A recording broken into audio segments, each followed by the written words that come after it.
পবিত্র মাহে রমজান উপলক্ষে আলোচনা, তেলাওয়াত ও মোনাজাত নিয়ে বিশেষ অনুষ্ঠান মাহে রমাদান।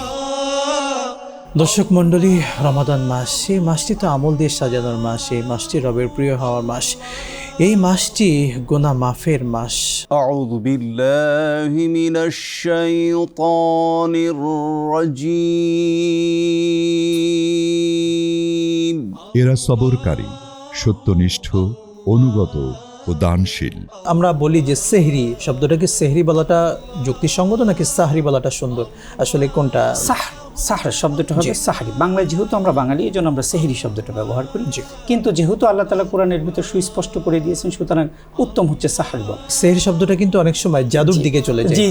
জি এদিকে চলে যায়। আল্লাহ রাব্বুল আলামিন যতগুলি মাস সৃষ্টি করেছেন তার মধ্যে সর্বোত্তম মাস হলো মাহে রমাদানুল মুবারক। ঘুম থেকে উঠতে পারিনি, সাহরি না খেয়ে যদি রোজা রাখি, এক্ষেত্রে রোজা হবে কিনা?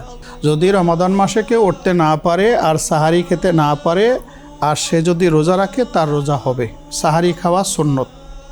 উপস্থাপনা মুফতি আল আমিন খান, প্রযোজনা মোহাম্মদ তারিকুজ্জামান মিলন। দেখবেন 11 রমজান থেকে প্রতিদিন বিকেল 5টা 30 মিনিটে। দরবারে হাত তুলেছি